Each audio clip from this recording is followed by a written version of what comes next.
Sementara itu pemirsa, tidak hanya minyak kita, Bareskrim Mabes Polri juga berhasil membongkar gudang pengoplosan gas LPG di Kabupaten Gianyar, Bali. Ya, ribuan tabung gas LPG 3 kg serta ratusan tabung ukuran 15 hingga 50 kg disita petugas.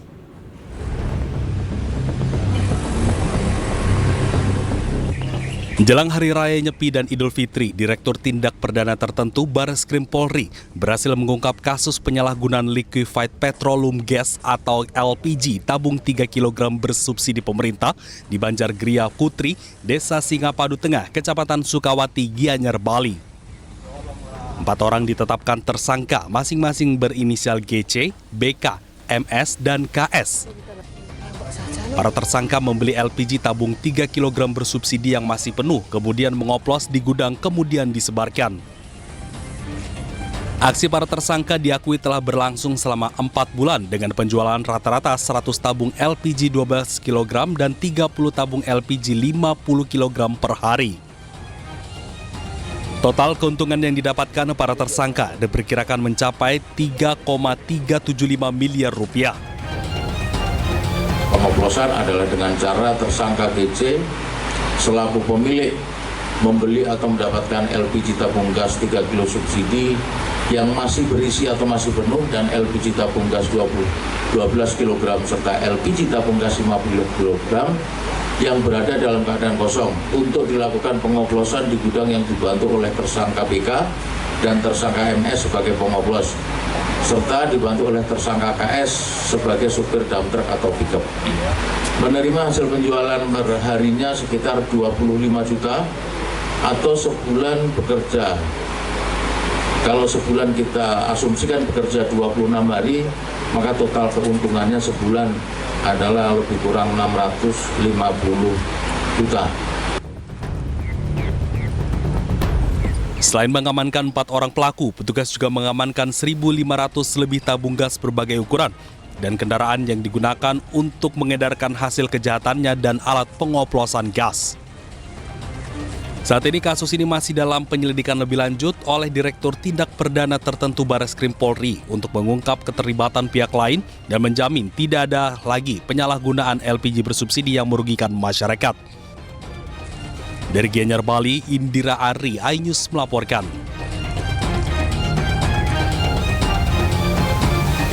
Pemirsa, pemerintah Kota Jakarta Utara bersama dengan kepolisian menemukan minyak kita kemasan botol dan plastik yang isinya tidak sesuai dengan takaran yang tertulis. Ya, sementara itu, Polda Jawa Barat mengungkap praktik kecurangan isi kemasan minyak kita di Subang, Jawa Barat.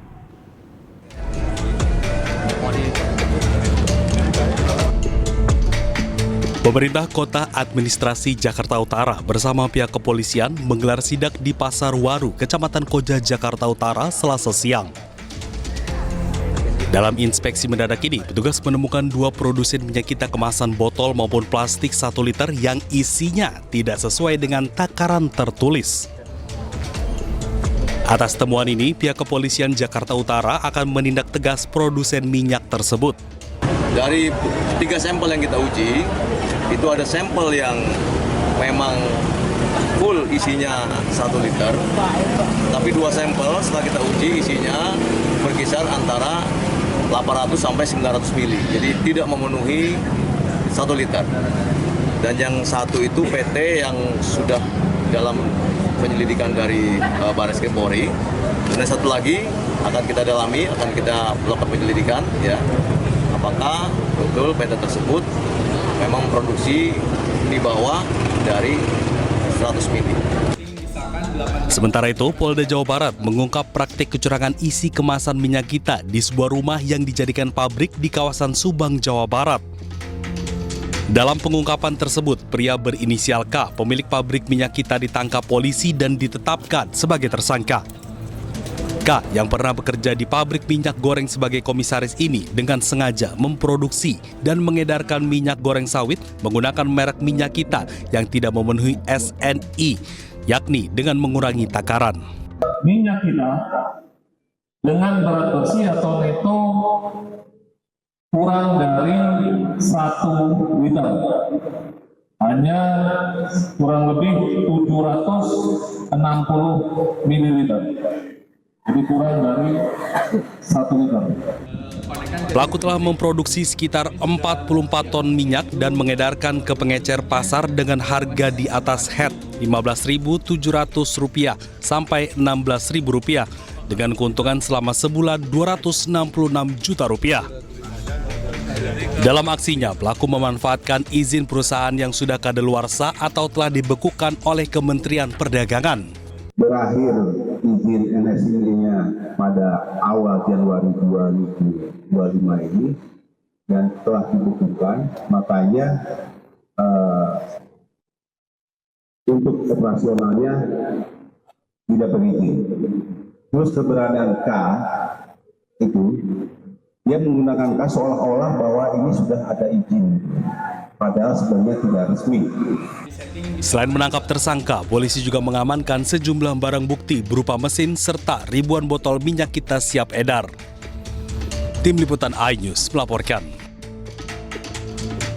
Ya, lantas pemirsa, bagaimana kondisi minyak kita di pasaran? Langsung saja akan kami tanyakan ke rekan kami Hamzah Hasibuan di Pasar Senen, Jakarta Pusat. Selamat pagi jelang siang Hamzah. Kira-kira di lokasi Anda melapor saat ini, minyak kita yang sesuai dengan takaran ini sudah makin banyak atau justru stok lamanya ini yang masih dipajang oleh pedagang? Ya, selamat pagi Arista Uca dan juga pemirsa. Kami saat ini sedang berada di Pasar Senen, Jakarta Pusat, di mana kami juga sempat kesulitan untuk menemukan stok terkait dengan minyak kita yang sebelumnya ini sempat dikabarkan berbeda takaran dengan yang beredar di pasaran. Di sini kami akan coba memperlihatkan kondisi dari stok minyak kita. Sebelumnya kami ini tim sempat berkeliling untuk mencari di mana sebenarnya ataupun apakah masih banyak stok dari minyak kita yang berada di pasaran, dan di sini kami menemukan bahwa sudah sulit ditemukan untuk minyak kita yang bisa ditemukan di Pasar Senen sendiri. Di sini kami bisa menemukan salah satu kemasan 1 liter yang sebelumnya ini sempat dikabarkan memiliki takaran yang berbeda, di mana tertuliskan isi bersih dari minyak kita ini sebanyak 1 liter, namun ada beberapa oknum yang membuat takaran menjadi hanya 750 liter hingga 840 liter. Selain itu, minyak kita yang harganya ini untuk masyarakat ke bawah ini di sekitaran Rp15.700 per liternya saat ini agak sulit untuk ditemukan. Di sini kami juga menemukan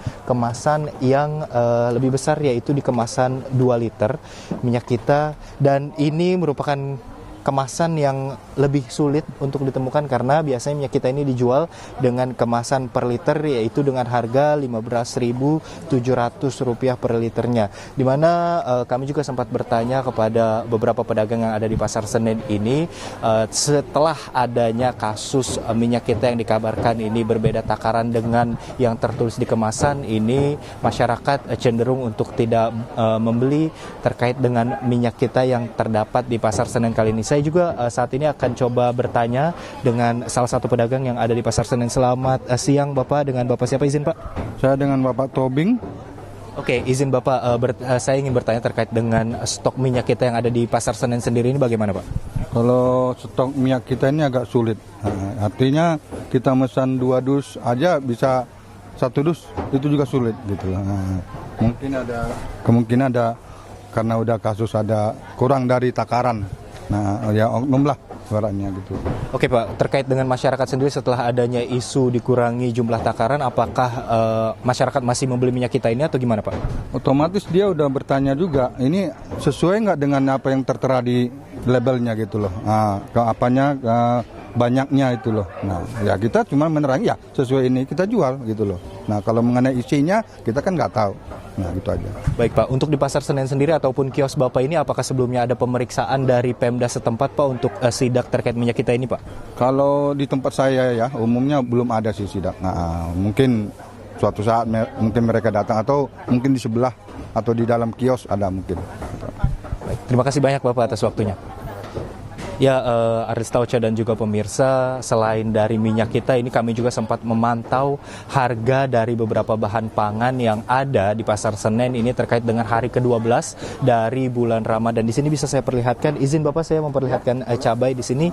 Di sini ada cabai rawit yang saat ini harganya ini paling mahal menurut penuturan dari beberapa pedagang di sini, karena dari harga cabai rawit ini bisa mencapai Rp100.000 per kilogramnya, Arista Ocha dan juga pemirsa. Selain itu di sini juga ada beberapa bahan lain yang harganya cukup tinggi setelah memasuki momen bulan Ramadan, yaitu ada bawang merah di sini. Saya akan coba memperlihatkan. Bawang merah ini dikabarkan ataupun rata-rata harga yang kami temui di Pasar Senen Jakarta Pusat ini berada di kisaran Rp60.000 per kilogramnya. Sedangkan untuk bawang putih sendiri ini berada di kisaran harga Rp50.000. Hal ini berbeda dibandingkan dengan hari biasanya, di mana kami sempat bertanya kepada pedagang bahwa bawang putih dan bawang merah ini sebelumnya berada di harga sekitaran Rp30.000. Sedangkan untuk yang lainnya di sini ada cabai rawit hijau juga. Untuk cabai rawit hijau ini juga sebenarnya harganya masih stabil, namun jika dibandingkan hari biasa ini juga memiliki peningkatan yang cukup tinggi di harga di sekitar 65.000, betul Bapak ya? Ya. Di sekitar 60 hingga 70 ribuan di Pasar Senen Jakarta Pusat kali ini. Selain itu juga ada beberapa bahan lain seperti daging yang dikabarkan juga meningkat setelah memasuki bulan Ramadan ini. Sementara itu, Arista. Baik. Iya, baik, terima kasih Hamzah melaporkan langsung dari Pasar Senen Jakarta Pusat. Selamat bertugas kembali. Iya, pemirsa, kita ke informasi berikutnya. Direktorat Tindak Pidana Ekonomi Khusus Bareskrim Polri menetapkan 1 tersangka dalam kasus minyak kita. Polisi mengungkap modus licik dari pabrik produksi minyak kita yang tidak sesuai kemasannya. Praktik licik minyak kita diungkap Dirtip Dexus Bareskrim Polri usai menggeledah sebuah rumah produksi minyak kita di Cilodong, Depok, Jawa Barat. Dari lokasi ini polisi menemukan bukti bahwa minyak kita serta mesin produksi. Dan dari penggeledahan, Bareskrim Polri menetapkan 1 tersangka berinisial AWI yang berperan sebagai pemilik serta pengelola rumah produksi minyak kita. Tertera di mesinnya volume yang akan dimasukkan ke dalam botol. Sudah disetting di situ. Yang satu 802 ml, yang satu lagi 760 ml. Jadi dia manual disetting berapa yang akan dimasukkan, keluar sesuai dengan apa yang tertera di mesin tersebut. Kemudian setelah dilakukan pengecekan secara manual dengan menuangkan sampel-sampel minyak kita yang ada di kemasan yang sudah diproduksi, ternyata literasinya atau ukurannya berbeda dengan yang ada tertera di kemasan. Dalam perkara ini penyidik telah menetapkan 1 orang tersangka, yaitu inisial AWI, yang berperan sebagai pemilik maupun merangkap sebagai kepala cabang sekaligus pengelola lokasi tersebut yang berada di TKP Jalan Tol Iskandar nomor 75 RT 01 RW 19 Kelurahan Sukamaju, Kecamatan Cilodong, Kota Depok, Jawa Barat. Pemirsa, terkait dugaan kecurangan minyak kita, Bareskrim Polri juga telah memeriksa PT Tunas Agro Indo Lestari di Sepatan Kabupaten Tangerang. Namun kemudian PT Tunas Agro ini membantah melakukan kecurangan dan sesuai takaran. Kita di sini timbangan ikuti prosedur ya. Kita nggak mungkin pakai timbangan sampai 750. Sampai 700 minimal itu kan yang seperti kita nggak seperti itu. Jadi kita menimbang yang berat bersihnya pot. Jadi makanya bagus gitu. Sedangkan yang diperiksa ini kan berita yang sekarang kan mengatakan kalau minyak Tunas Agro mengatakan minyaknya timbangnya berkurang. Tindakan buktinya nggak ada. Oh, PT kita. Cuma yang diperiksa itu bukan PT di sini. Nah, kita di sana kan pas ada pemeriksaan di sidak di Lenteng Agung ya, Pak Menteri. Yang di sidak bukan PT Tunas Agro doang yang dibuka, tapi ada botolan. Yang di botolan tuh timbangannya memang berkurang. Sedangkan kalau timbangan yang POTS punya Tunas Agro itu pas. Berarti artinya dari PT Tunas Agro sendiri itu sudah sesuai. Betul, sudah sesuai. Misalkan literannya itu 2 liter, berarti di dalamnya juga itunya 2 liter ya Pak? Tidak dikurangi gitu? Ya, kalau 2 liter paling 1.800 lebih. Ya, nggak sampai 1.700 yang kita. Yang 1 liter 900 lebih, nggak sampai 800 mili. Betul. Emang ketentuannya emang nggak full gitu? Memang ketentuan yang sebenarnya itu kalau 1 liter memang tidak 1 liter atau gimana? Enggak, kalau 1 liter emang tentuannya emang kan itu kan minyak. Minyak beratnya kali 0,9 lagi. Jadi 1 liter kali 0,9 900 mili jatuhnya. Jadi enggak kayak beratnya enggak kayak berat air. Memang dari sananya dari pusat. Betul, dari sananya.